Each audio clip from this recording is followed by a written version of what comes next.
ప్రియమైన బిడ్డ, నేను దేవుని చిత్తమును నెరవేరుస్తున్నా అని చెప్పి మనం పరిశీలించుకోవాలండి.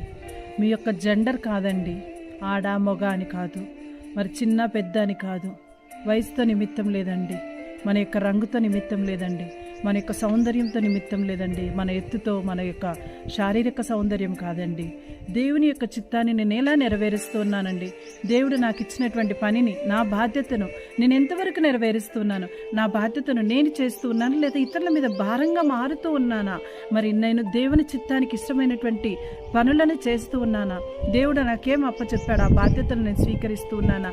గృహంలో ఒక భార్యగా, ఒక భర్తగా, ఒక కూతురుగా, ఒక కొడుకుగా, ఒక అల్లుడుగా, ఒక మనవరాలుగా, మరి కోడలుగా, ఇలా రకరకాల బాధ్యతలు, కుటుంబ బాధ్యతలు అప్పయించినప్పుడు వాటిని దేవుని చిత్త ప్రకారం వాటిని నెరవేరుస్తూ ఉన్నానా లేదా నేను ఆడదాన్ని, నేను ఇంట్లోనే ఉండాలి, లేదా మగవాళ్ళని బయట ఉండాలి, ఇలాంటి యోచనతో మనం జీవిస్తూ ఉన్నామా? ప్రియ సహోదరి సహోదరుడా, ఈరోజు మనం అంతా కూడా తెలుసుకోవాల్సింది ఏంటంటే, దేవుని చిత్తాన్ని నెరవేర్చడానికి ప్రభు ఒక్కొక్కరికి ఒక్కొక్క బాధ్యతను ఇచ్చారండి.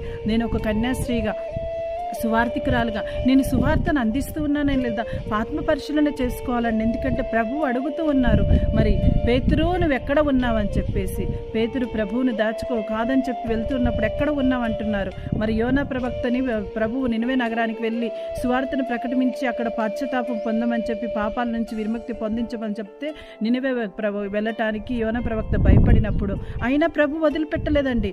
గట్టిగా పట్టుకొని యోనాని సముద్రంలో ప్రయాణం చేస్తున్నప్పుడు, అడవి పడవ అటు ఇటు అవుతున్నప్పుడు కూడా యోనాని అక్కడ సముద్రంలో కింద పడేసినప్పుడు చేప గడుపులో ఉంచాడండి. మరి ప్రభువు అలాంటి గొప్పవాడండి. దేవుని చిత్తాన్ని నెరవేర్చడానికి ఎప్పుడైతే మనకు కొన్ని బాధ్యతలను ఇస్తాడో, మనం పారిపోతున్నా మనం వదిలిపెట్టడండి. దేవుడు చాలా కృపామయుడు. మనకిచ్చినటువంటి బాధ్యత మన ద్వారా చేయించడానికి ప్రభు ఎంతగానో ప్రయాసపడతారండి.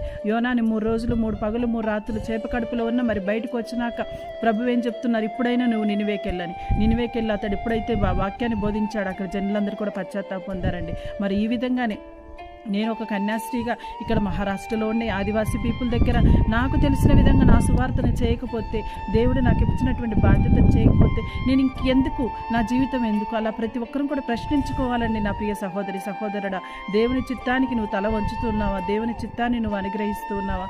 దేవుని చిత్త ప్రకారం నువ్వు జీవిస్తూ ఉన్నావా? లేదన్నట్లయితే ఈరోజు తెలుసుకో, దేవుని యొక్క చిత్తాన్ని నెరవేర్చడానికి ప్రయాసపడు. దేవుడు మనం చేసే ప్రతి పనిలో కూడా తన యొక్క హస్తాన్ని ఇచ్చి మనల్ని ముందుకు నడిపిస్తాడండి. నమ్మండి, విశ్వసించండి, దేవుని చిత్తాన్ని మీ జీవితంలో నెరవేర్చండి.